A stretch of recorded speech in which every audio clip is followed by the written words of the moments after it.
Imagine creating the most beautiful taste in the world, only for the one person you love to taste nothing but ashes. What do you do when your greatest gift becomes your cruelest torture? Welcome to your channel name. This is the place where we explore the profound, often hidden, stories of everyday life. We believe that your story matters.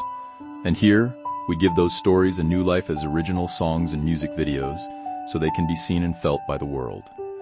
Today, we have an incredibly powerful story that comes to us all the way from France. It's the story of a man named Julien, a master winemaker who didn't just create wine, he bottled poetry, memory, and love. But when a tragedy shattered his world, he was forced into exile by his own grief, haunted by the very art that once gave him purpose. This is a journey into the soul of an artist who lost everything, only to find that the memory of love has a taste all its own. This is a story about finding the sun after the storm. Let us begin. This fourth Forfait walk-up in Lyonnais-Guillot-Thierry district is a vertical anthology of other people's lives. Every time I climb the stairs, my senses are assaulted by the cumin and coriander from the Algerian kitchen on the second floor, the damp smell of laundry detergent from the family on the third, and the faint, sweet smoke of hashish drifting up from the students on the first. It is the smell of a world I can never be a part of. My own room, by contrast, is a vacuum. I have deliberately purged it of all personality. There is only a lumpy mattress, a wobbly table, and a single chair. My room smells of nothing. I sit at the table, the grey lion morning filtering through the grimy window. Before me is a glass and a half empty bottle of Vindy Table. The kind of harsh, acidic red that scours the throat, its gaudy label a mockery of a sun-drenched vineyard. My eyes fall to my hands, which once were the most sensitive instruments in all of Burgundy, now resting on the table. The calluses are still there, but they feel like dead things, souvenirs from a life that belonged to someone else. These hands once crumbled soil to understand its secrets, felt the promise of a vintage in the taut skin of a single grape. Now, they tremble slightly as they lift the glass. I drink. The wine is a familiar violence in my mouth, a liquid punishment. It has no story, no soul. It is merely red. I don't know if I am punishing myself or the innocent wine. I have been in this room for 3 years, a self-imposed penance. Each day is a ritual of forgetting. Fueled by cheap wine and the anonymous roar of the city, these hands, which once composed liquid poetry for her, now only uncap poison for myself. Below, the neighborhood awakens. The chatter of different languages, the screech of the tram.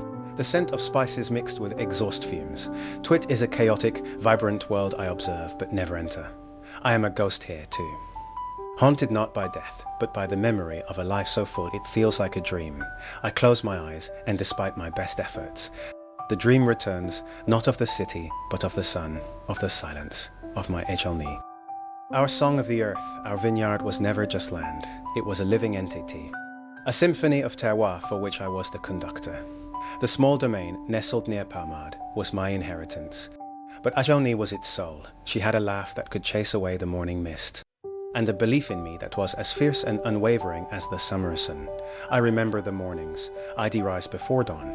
The air cool and smelling of damp earth and wet stone. Kearney would appear behind me without a sound. A cup of black coffee in her hands, her fingers brushing the back of my neck for just a moment. The earth is still sleeping, she would whisper. But you can hear it breathing. I would walk the rows. Feeling the clay and limestone soil of Burgundy, cool and firm beneath my boots, I decrumble a fistful, letting the fine, mineral-rich particles run through my fingers. It's awake, Adi tell her. She never found me strange. She was my only audience, the one person who could understand my dialogue with the land. I didn't just grow grapes. I listened to them. I knew the rustle of the Pinot Noir leaves in the wind. The subtle shift in color as the Chardonnay grapes ripened, a process the old monks called veraison. Julien was the pragmatic center of our world. While I was lost in my artistic conversation with nature, it was the Julien who managed the books, organized the logistics of the harvest, and charmed our clients with her warm, steady grace. We were a perfect whole. I was the vineyard's poetry, and Julien was the prose that gave my poetry voice and form. We had a ritual that was sacred to us. Each year, after the press, we would be the first to taste the initial juice. I would pour it into small glasses, handing one to her. I would watch her face more nervously than I would ever watch a critic essay. Her palate was sharp and honest. The acidity is mischievous this year. Julien, she might say with a small smile. You will need patience to tame it. In losing her, I lost more than my love. I lost my most trusted creative partner. Our life followed the rhythm of the seasons, a cycle as ancient as the Cistercian abbeys that dotted the landscape. Winter was for pruning, the sharp snap of the shears in the cold air. Spring was for anxious hope. Summer was a slow, patient conversation with the sun and the rain. And then came the vendange, the harvest. It was a celebration. The entire village, it seemed, would descend upon our vineyard, a joyous army. The air would fill with laughter, snippets of song. And the steady snip, snip, snip of shears. Chelney would preside over the long tables set up under the walnut tree. Laden with crusty baguettes, pungent Epic's cheese, and hearty jambon percel, it was a communion, a shared ceremony of gratitude for the earth's generosity. I remember the cellar, a cool, dark sanctuary that smelled of damp stone, oak, and the sweet must of fermenting grapes. I would stand there for hours, just listening. The gentle bubbling of fermentation, to me, was the sound of the wine finding its voice. My child, do you not see that the tomb you inhabit is one of your own making? You have fled to a place where nothing grows, believing you can punish the memory of life out of your soul. But memory is rooted more deeply than any vine. This ritual you perform, this penance with cheap wine, is not a punishment for the innocent liquid. You are trying to crucify your own past. You are starving yourself of the very things that once gave you life. The scent of the earth, the fellowship of others, the language of beauty. The life you built with the Chelney was a parable of a good and fertile land. It was a partnership of spirit and substance, of poetry and truth. It was a reflection of the abundance I wish for all my children. You look at your hands and see only what they have lost, but I see the hands that collaborated with my creation, that brought forth joy from the soil. Do not mistake the memory of that life for a dream. It was real, and its goodness has not been erased. You are a ghost because you have chosen to separate yourself from your own spirit, which still resides not in Lyon, but in the soil of Burgundy. Our meeting, in itself, was like a good wine, full of unexpected layers and a long finish. Back then, I was just an unknown young winemaker, full of passion but clueless about business. One rainy afternoon, as I was covered in mud, tending my vines, she simply appeared.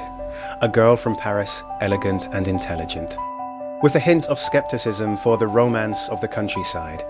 She asked if I offered tastings. I remember my reply was blunt.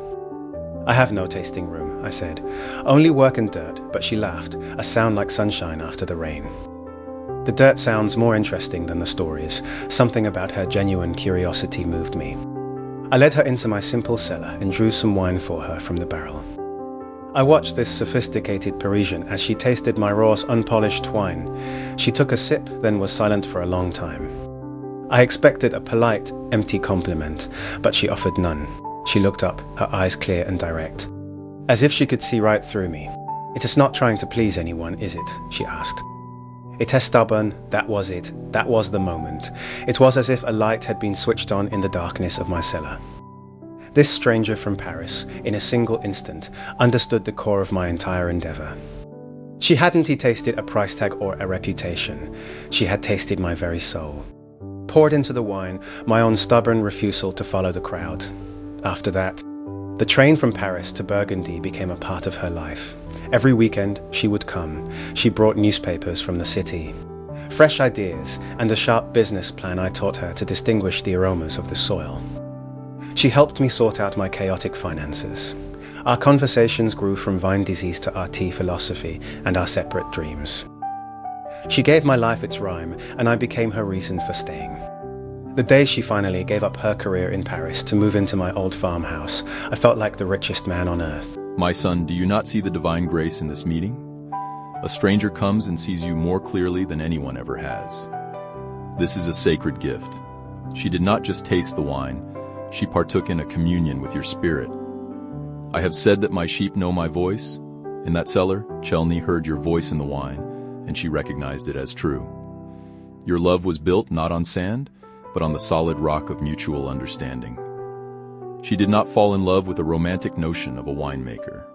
She fell in love with the stubborn, honest, earth-stained man you were, and you fell in love with the woman who could see that man. You did not need a grand tasting room or a famous reputation. In the humility of your cellar, with a single glass of wine, a covenant was made. This was the genesis of your shared life, a story not of chance, but of two souls finding their missing chord in one another, creating a harmony that was holy. The 2016 vintage should have been a disaster. A brutal spring frost, followed by a hailstorm in June, left the vines battered and bruised. The other vintners had written off the year. "They've stopped listening," I told Ishelny, my heart aching for them. "But you haven't," she replied. Her hand finding mine. Her belief was the only thing holding me up. We worked like madmen. We spent weeks walking the rows, gently tending the surviving clusters, whispering encouragement to the wounded vines. My intuition, that near mystical connection I had with the terroir, told me there was still hope. The resulting wine, it was a miracle. It had a depth and complexity that defied its harsh birth. It was powerful yet elegant, with the aroma of rain-soaked earth, wild cherries, and something else, something luminous. We named it Le Soleil, Esprati l'Orage, the Sunday after the storm. Etelny herself designed the label, a single ray of golden sunlight piercing through dark grey clouds. It was our masterpiece, the crystallization of our shared faith. A year later, the diagnosis came, a quiet, brutal word that shattered our world. The chemotherapy that ravaged Echelnea's body also took her senses. I remember the day it happened. I had excitedly poured her a glass of our proudest Chardonnay, a wine I had made myself, full of pear and white flowers. She took a sip, and I saw on her face an expression of confusion and disgust I had never seen before. "What is it?" I asked, my heart seizing. "It tastes of metal," she whispered, her voice thin. Like sucking on a rusty nail, my world collapsed. I fell into a desperate madness. I opened bottle after bottle of our treasured vintages, the ones we had been saving for special anniversaries. Each one had been our pride, and now each one was an instrument of her torture. I would watch her try, so bravely, to sip them for my sake, only to see her grimace in pain from the chemical bitterness I could not taste. My heart felt like it was being strangled by the very roots of the vines I had planted with my own hands, my art. My life's purpose, to create joy, to capture beauty in a bottle, had become a torment for the one person I loved. The wine that had been our language, our shared creation, was now a wall between us. "It has the taste of ashes," she would say weakly, her eyes full of sorrow. "My love, everything tastes like ashes." In her final days, her hand, frail as a bird's claw in mine, would tighten. "Don't let the music stop, Julien," she breathed, using the last of her strength. "Promise me." "Don't let the vines fall silent," I promised, but when she was gone, silence was all I could hear. The music had died with its only listener.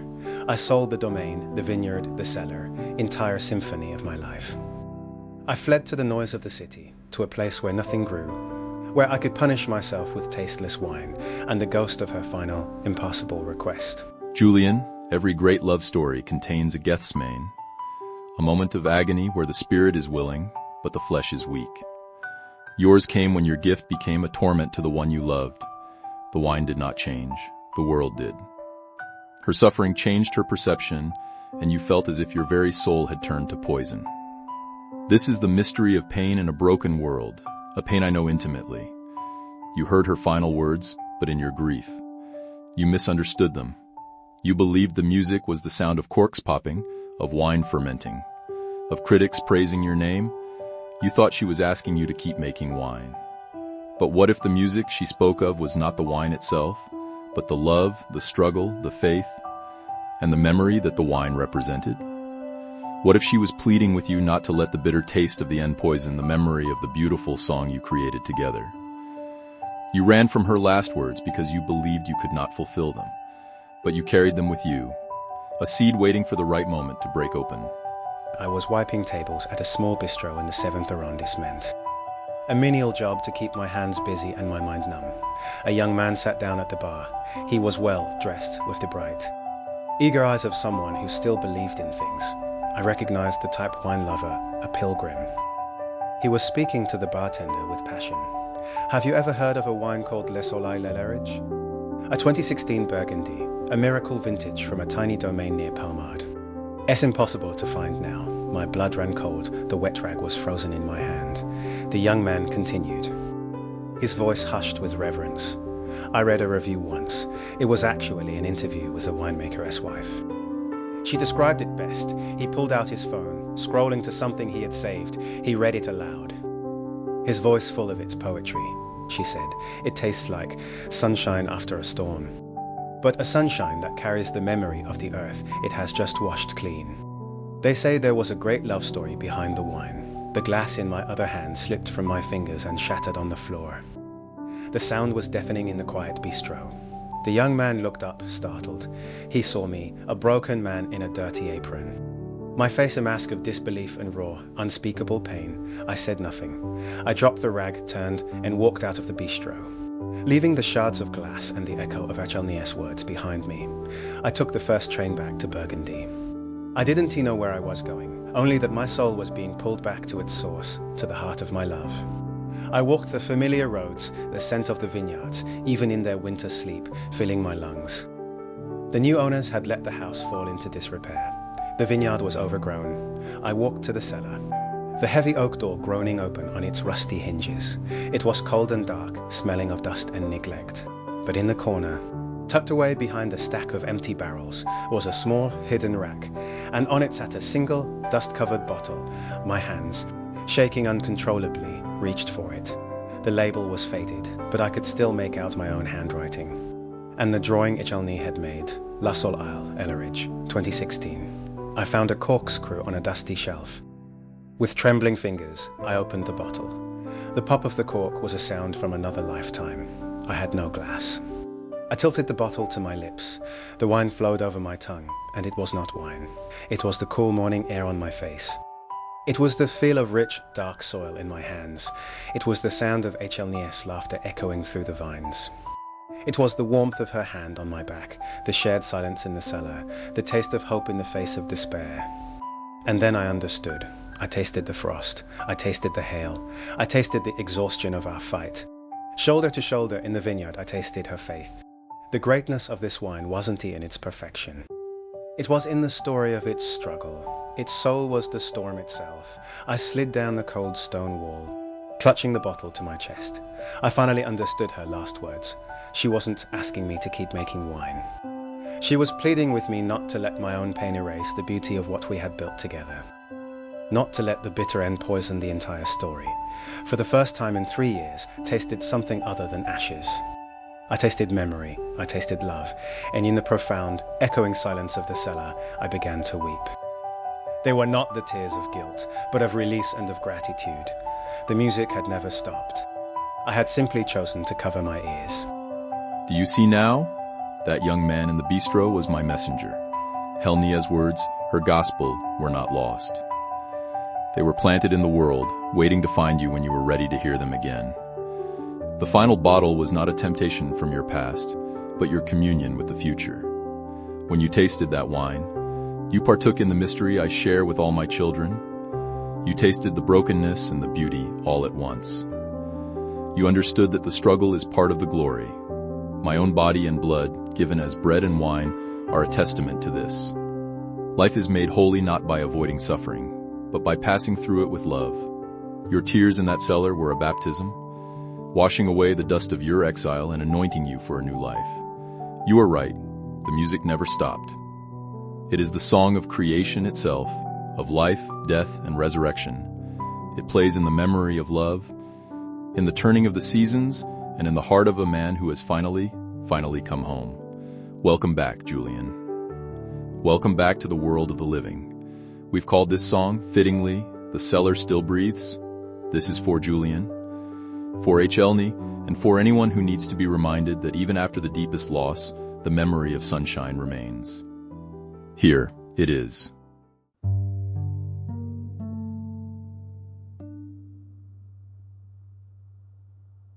In a room with no name and no past, I drown in red that was never meant to last. My hands once read the language of the land, now they shake cold and poison, not the sand. The city speaks, but I remain unheard. A ghost still surviving on each muffled word. She woke the vines with her fingertips, laughed like sunlight on my wine-stained lips. She was the balance in my rain-soaked rhyme, turning dirt and love into vintage time. We drank the sky from our walnut tree, and every harvest sang in harmony. She believed when the frost had burned us bare, whispered, listen, there's music in despair. And from the wreckage bloomed a wine so rare, it held our love in every tear it dared. But joy, it seems, is not immune to storms that come too late, too soon.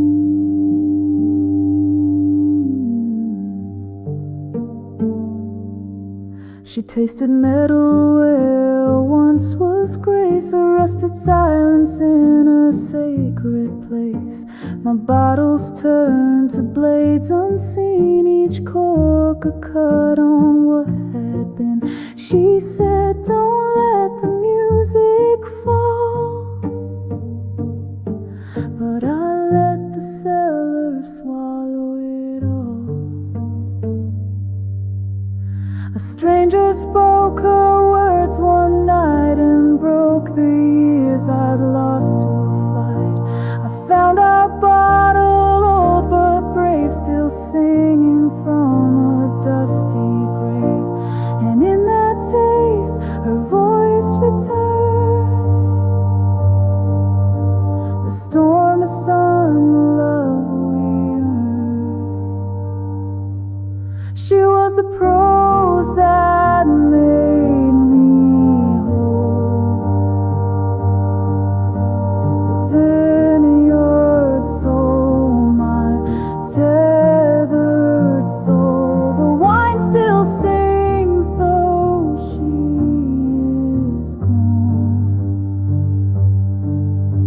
Its echoes rising with the dawn.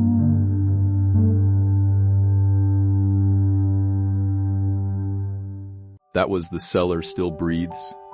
Thank you again to Julien for trusting us with a story that reminds us that even when all we can taste is ashes, the memory of love has its own flavor, and it can bring us back to life. What did you all feel? If this story moved you, please share your thoughts in the comments. And this brings me back to why we're here.